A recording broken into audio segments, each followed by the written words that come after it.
New Guinea was more hand-to-hand fighting, savage jungle fighting, they call it. I'm from Bloomington, Indiana. I served in the U.S. Army in the infantry. And what war did you serve in? World War II. What was your highest rank when you... PFC. I was born in Brown County. But I left there when I was a baby and moved to Illinois and then moved back to Indiana. I was working at a furniture factory. And what did you do there? Similar. I quit high school. I dropped out. And when did you decide to go into the military? When they... Or did you get drafted, or did you... Yeah, You got drafted. I got drafted. So how old were you when you were drafted? 21. 21. So what was your reaction when you got drafted for the war?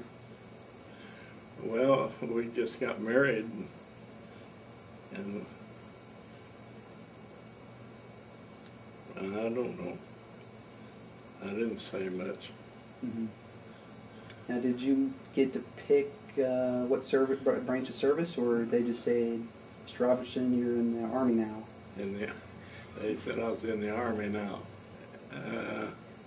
I was up to Fort Harrison 2 days, and then they shipped me out to Alabama. Do you remember your first couple days in the service, going to boot camp and such? Yeah. They used me as a runner. Runner? They had a message. Those guys, runners, they'd make us, deliver those wherever. And I did that for 2 days.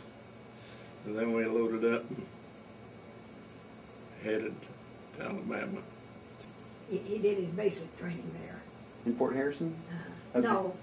Fort Bennington? At Fort McClellan, Alabama. Okay. He did his basic training there. Okay. And how long was that about? Do you remember? You mean how long did I have to do it? Was it just the boot camp or basic training? It was 6 weeks. 6 weeks. And what kind of things were they teaching you in boot camp or basic training?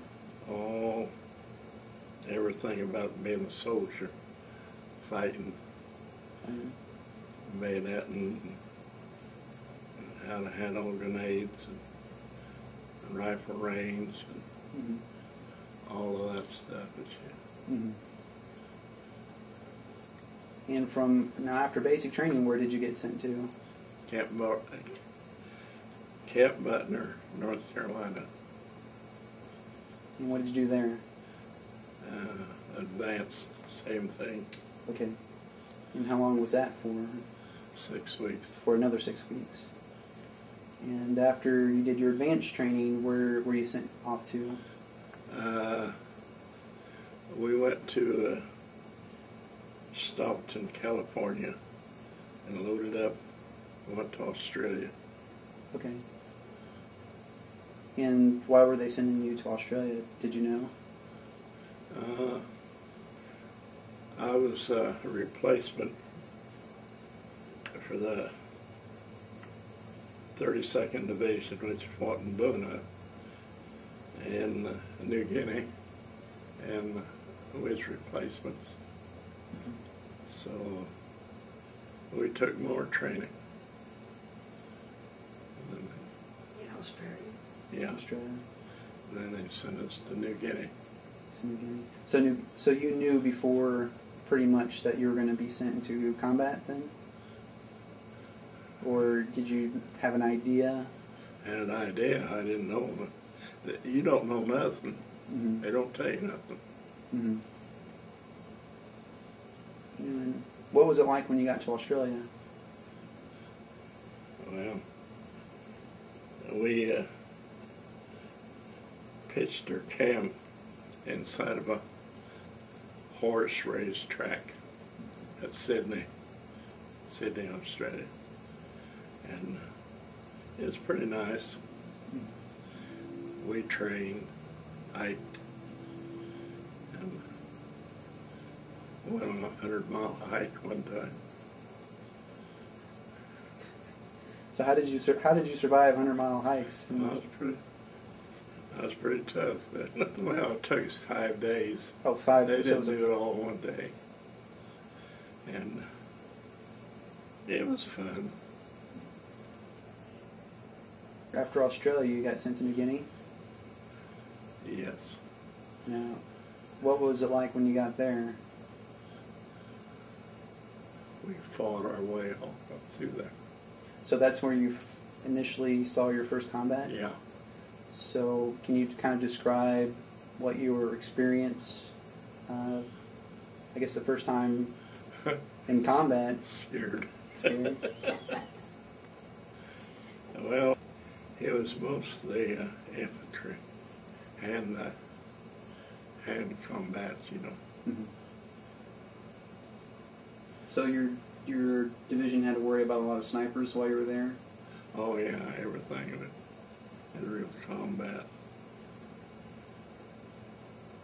Well, I know when he was in the Philippines, or no, in the New Guinea, was that where it was? He, infantry crawls, Mm-hmm. and he lost his a ring that I had given him, Okay. and someone behind him Picked it up. found it and knew it was his and gave it back to him. Yeah, a sniper was firing at us. We was crawling on our bellies. And I lost a ring. And one of my buddies back in line, he seen it, he knew whose it was. So he gave it back to me. There was times and I figured I carried about 80 pounds of gear. Mm-hmm. You know, that's pretty heavy going up the mountains. We had to go up a lot of mountains too. That's in New Guinea. Yeah, New Guinea.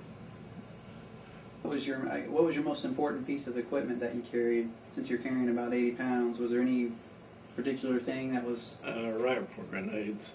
rifle? And I was pretty strong in those days. I weighed about 180 pounds. I carry that weight real good. You always keep your rifle with you. That's it. We going up there. One time I was sick, so I was going up the mountain to join the outfit. So they said, well, take these natives up to their village up there.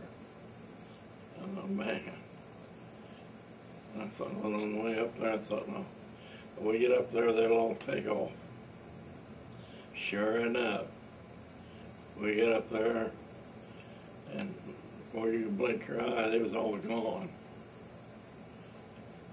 Did they help you up with your stuff, or? And me and another guy. And so we got ready to move on. Here they all come. And they all come back there and picked up their stuff they had. We went ahead up the mountain. That was in New Guinea? Yeah. And what were the villagers? Did the army recruit them to help carry stuff, or what? I mean, what were they there for? Yeah. I don't know. I don't know what they paid them. Probably a couple of cigarettes or something. And you know how they carried the water up the mountain? In bamboo poles, or didn't you say? Yeah, one time. One time. Me and some other soldier. We went down to the river and got water. We brought it up there and back. Wonder why he got shot. It's what? I says, wonder why he got shot. Oh. The Japanese had control of that down there. But we was thirsty. Do you know about what year that was when you were in New Guinea? We got there in 43. About March, wasn't or February, March or February. And we left there. It was November '44, I think. Went to the Philippines. From New Guinea, you said you were sent over on a ship? Yeah, troop ship. Troop ship. Do you remember about how many people were crammed into there with you? Well, And was it? Can you just kind of talk about what it was like being on a ship with all those people? well, it was, I don't know, I always thought it was about 3,000 on it. Maybe that's too big a figure. Oh, that's probably about right. But we had 2 meals a day. And believe me, I got hungry too. So what kind of food did they serve on board? Well, let's see. We call it bully woolly. What's that? Corned beef. Canned corned beef. And well, that's mainly the main thing. What did you have for breakfast? Oh, you had 2 meals a day, so it was lunch Breakfast and mid-afternoon. and yeah. I don't know what we had for breakfast. And about how long were you on the ships when they sent you between places from like Australia to New Guinea? And Well, we was on there. I don't know exactly how long we was on there. A couple days maybe, or a week? Yeah, 2 or 3 days. And I didn't see it, but one time the Japanese, they said, dropped one of those torpedoes, and the ship maneuvered and missed it. They just kept going. Wow. And that's when we got in Leyte Bay. Oh, that's when you got late, maybe. I was on a baggage detail. I don't know why they picked me, but they did. I went up there, and I don't even know what they did on baggage detail. But we got up there, well, they had an air raid, an alarm or something. Man, I don't know, we got up there and they locked the doors. You couldn't get back down. So I just sat down on some barracks bags. Boy, about that time I seen a bunch of Japanese planes coming over. I guess it's aiming to sink that ship, that troop ship.